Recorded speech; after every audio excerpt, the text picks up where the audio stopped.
2025 भर्तियों का वर्ष आज ही सुनिश्चित करें अपना सिलेक्शन और डाउनलोड करें तैयारी कर लो ऐप।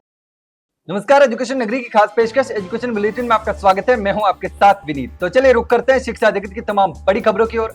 राजस्थान की 2021 की एसआई भर्ती पेपर लीक मामले में लगातार हाईकोर्ट में सुनवाई जारी है।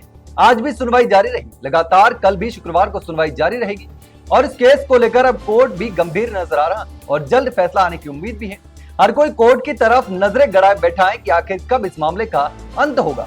वहीं दूसरी ओर इस मामले को लेकर नागौर सांसद हनुमान बेनीवाल के नेतृत्व में पिछले 3 महीने से लगातार धरना जारी है। हनुमान बेनीवाल के नेतृत्व में जो धरना चल रहा है उसमें एसआई भर्ती के पीड़ित युवा भी मौजूद है। हनुमान बेनीवाल और धरने पर बैठे युवा इस भर्ती को रद्द करने और आरपीएससी के पुनर्गठन की मांग उठा रहे हैं, लेकिन अब देखना होगा कि आखिर कोर्ट कब इस मामले पर अंतिम फैसला सुनाता है। राजस्थान कर्मचारी चयन बोर्ड द्वारा करवाई जा रही पशु परिचर भर्ती पर लगा स्टे हाईकोर्ट ने हटा दिया है। इस मामले में हाईकोर्ट ने सुनवाई करते हुए नॉर्मलाइजेशन के फॉर्मूले को सही मानते हुए अचयनितों की याचिका को खारिज कर दिया है। ऐसे में अब 6433 अभ्यर्थियों की नियुक्ति का रास्ता साफ हो चुका है। इन सभी अभ्यर्थियों का दस्तावेज सत्यापन हो चुका है, अब बस नियुक्ति का इंतजार है। हालांकि दूसरी ओर उन अभ्यर्थियों के लिए ये बड़ी खबर है और बड़ा झटका भी है जो नॉर्मलाइजेशन की वजह से बाहर हो गए और लगातार इसका विरोध भी कर रहे थे।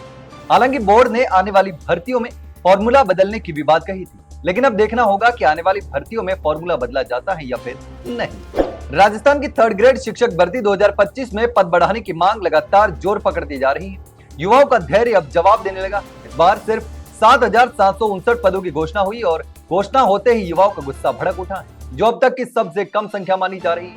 लाखों युवा बीएड और डीएलएड जैसी डिग्रियां लेकर सालों से शिक्षक बनने की तैयारी कर रहे हैं, लेकिन इतने कम पदों पर जो भर्ती आई उस भर्ती ने उम्मीदों पर पानी फेर दिया है, सपनों को भी तोड़ दिया है। हालांकि इसके साथ ही 1st ग्रेड और 2nd ग्रेड की भर्ती भी आरपीएससी ने निकाली, लेकिन उसमें सिर्फ बीएड वाले ही अभ्यर्थी ही शामिल हो सकते हैं।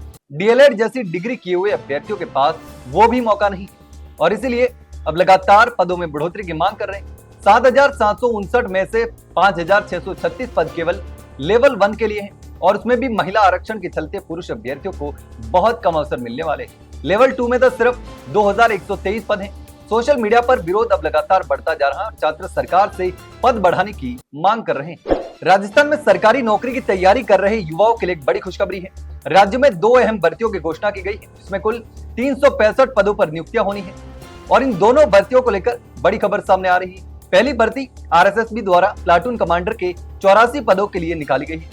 ऑनलाइन आवेदन भी शुरू हो चुके हैं और इसके आवेदन के लिए लास्ट डेट जो है वो 21 अगस्त 2025 तय की गई है। परीक्षा 22 नवंबर 2025 को होने वाली है।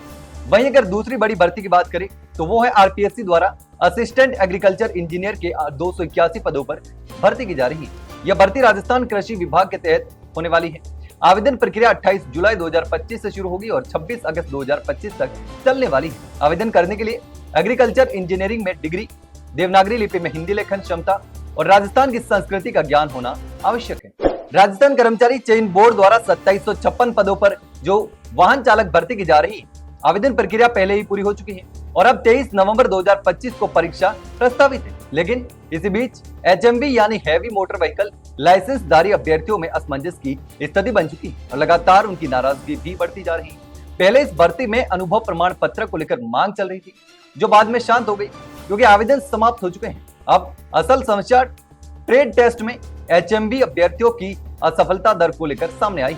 बताया जा रहा है कि एचएमवी लाइसेंसधारी अभ्यर्थी भले ही भारी वाहन चलाने में माहिर हो, लेकिन लाइट मोटर व्हीकल जो है एलएमवी लाइसेंस धारक उससे जुड़े सिलेबस या टेस्ट में पीछे रह जाते हैं। एचएमवी वर्ग के लगभग 60% अभ्यर्थी जो हैं वो ट्रेड टेस्ट में फेल हो जाते हैं, जबकि लाइट मोटर व्हीकल एलएमवी लाइसेंसधारी पढ़ाई में बेहतर प्रदर्शन कर परीक्षा निकाल लेते हैं। ऐसे में एचएमवी अभ्यर्थियों की मांग है कि एचएमवी और एलएमवी पदों का अलग अलग वर्गीकरण किया जाए और ट्रेड टेस्ट भी अलग अलग लिया जाए और अलग अलग तरीके से उन दोनों को बुलाया जाए ताकि न्याय संगत चयन हो सके। तो ये थी शिक्षा जगत की तमाम बड़ी खबरें। कल फिर आपके साथ रूबरू होंगे, तब तक के लिए नमस्कार।